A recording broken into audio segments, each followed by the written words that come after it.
But when I reached here, I found all the Congress workers and leaders, everyone is here to make Jyoti Kumar win from this constituency.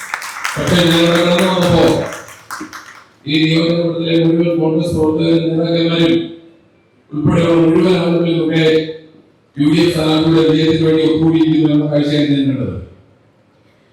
So I'm very happy here.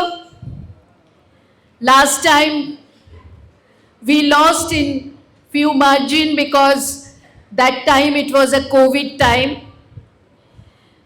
But I'm sure this time the enthusiasm, when I was coming, I asked Jyoti Kumar to send me the location on the mobile. He didn't send. But the people of this area, they showed me go straight, then left, and then you will get a mosque, then next to that. So I got it from the public only.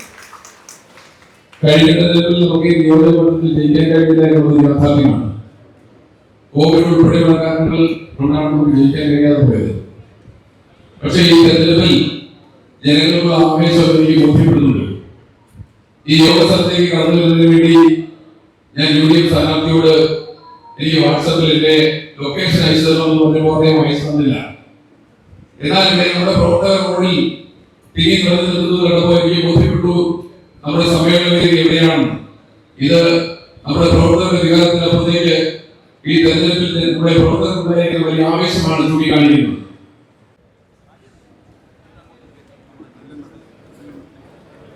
Kumar ಚಾಮಕಾಲರವರ ಚುನಾವಣಾ ಪ್ರಚಾರ ಭಾಷಣದಲ್ಲಿ ಇನ್ನಿರುವಂತಹ ಎಲ್ಲ ಕಾಂಗ್ರೆಸ್ ಪಕ್ಷದ ಹಿರಿಯ ನಾಯಕರುಗಳು, ಎಲ್ಲ ಕಾರ್ಯಕರ್ತರುಗಳ ಮುಖಂಡರುಗಳನ್ನು ಉದ್ದೇಶಿಸಿ ಮಾತನಾಡಲು ಅವಕಾಶ ಮಾಡಿಕೊಟ್ಟಂತ ಎಲ್ಲ ಕಾಂಗ್ರೆಸ್ ನಾಯಕರುಗಳಿಗೆ ನಾನು ತುಂಬ ಹೃದಯದ ಸ್ವಾಗತ ಧನ್ಯವಾದಗಳನ್ನು ಬಯಸ್ತೇನೆ. എല്ലാവർക്കും നമസ്കാരം.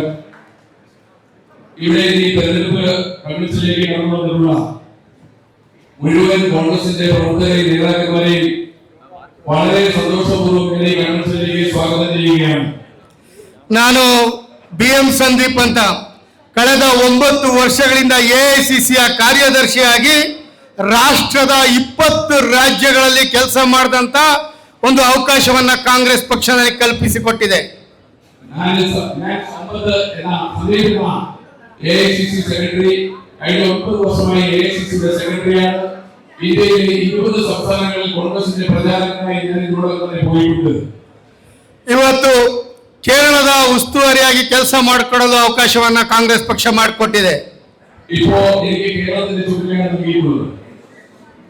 ನಿಮಗೆಲ್ಲರಿಗೂ ಕೂಡ ಗೊತ್ತಿದೆ, ನಾನು ಇಲ್ಲಿಗೆ ಬಂದ ನಂತರ ನನಗೆ ಗೊತ್ತಾಯಿತು ಜ್ಯೋತಿ ಕುಮಾರ್ ಚಾಮಕಾಲರವರು ನನ್ನ ಹುಟ್ಟೂರು ಎಲ್ಲಿ ಇಂದಿರಾ ಗಾಂಧಿ ಅವರು 1978ನೇ ಇಸ್ವಿಯಲ್ಲಿ ರಾಷ್ಟ್ರದ ರಾಜಕಾರಣವನ್ನು ಬದಲಿಸುವಂತಹ ಲೋಕಸಭಾ ಕ್ಷೇತ್ರ ಚಿಕ್ಕಮಗಳೂರಿನಿಂದ ಇಂದಿರಾ ಗಾಂಧಿ ಅವರು ಚುನಾವಣೆಗೆ ಆಯ್ಕೆ ಆದರೂ ಆ ಪುಣ್ಯ ಕ್ಷೇತ್ರದಲ್ಲಿ ಜ್ಯೋತಿ ಕುಮಾರ್ ಚಾಮಕಾಲರವರು ವಿದ್ಯಾಭ್ಯಾಸವನ್ನ BE ಡಿಗ್ರಿಯನ್ನು ಮುಗಿಸಿದ್ದಾರೆ ಅಂತ ಹೇಳಿ ನನಗೆ ಕೇಳಿ ತುಂಬಾ ಸಂತೋಷ ಆಯಿತು.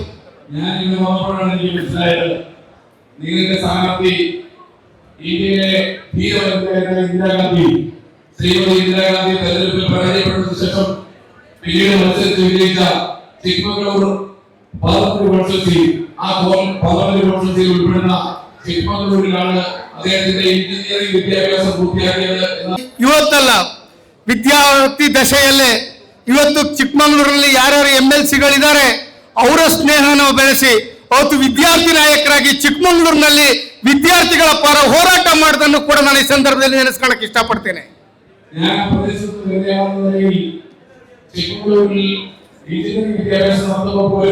ಬಿಡುಗಡೆ ಮಾಡೋದನ್ನು ಕೂಡ ನೀವೆಲ್ಲ ಹೆಮ್ಮೆ ಪಡಬೇಕಾಗುತ್ತೆ.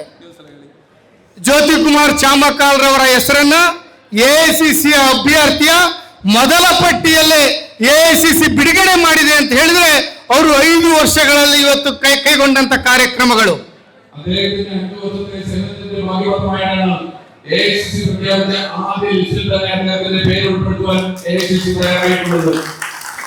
ಇವತ್ತು ನಿಜವಾಗ್ಲೂ ಹೇಳ್ಬೇಕಂದ್ರೆ ಇವತ್ತು ನಮ್ಮ AICCಯ ಪ್ರಧಾನ ಕಾರ್ಯದರ್ಶಿಗಳಾದ ಮಾಜಿ ಕೇಂದ್ರ ಸಚಿವರಾದಂತ ಶ್ರೀ ದೀಪಾದಾಸ್ ಮುನ್ಸಿ ಮೇಡಮ್ ಅವರು ಸುಮಾರು 2 ವರ್ಷಗಳಿಂದ ಸತತವಾಗಿ ಇಲ್ಲಿ ಪ್ರತಿ ಗ್ರಾಮವನ್ನು ಭೇಟಿ ನೀಡುವಂತ ಕೆಲಸವನ್ನ ಮಾಡಿದ್ದಾರೆ.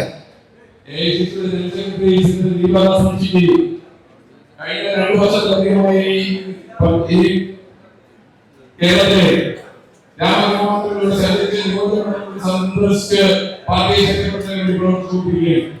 ಯಾಕೆ ಅಂತ ಹೇಳಿದ್ರೆ ಇವತ್ತಿನ ಪಿನರಾಯಿ ವಿಜಯನ್ ಸರ್ಕಾರ, ಇವತ್ತಿನ ಈ ಭ್ರಷ್ಟ ಸರ್ಕಾರ, ಇವತ್ತಿನ ಈ ಮಹಿಳಾ ವಿರೋಧಿ ಸರ್ಕಾರ, ಇವತ್ತಿನ ಈ ಶಬರಿಮಲೆ ದೇವಸ್ಥಾನದ ವಿರೋಧಿ ಸರ್ಕಾರವನ್ನ ಬುಡ ಸಮೇತ ಕಿತ್ತಾಕ್ಬೇಕು ಅಂತ ಈ ಸಂದರ್ಭದಲ್ಲಿ ತಮ್ಮಲ್ಲಿ ಮನವಿಯನ್ನ ಮಾಡ್ಕೊಂತೇನೆ.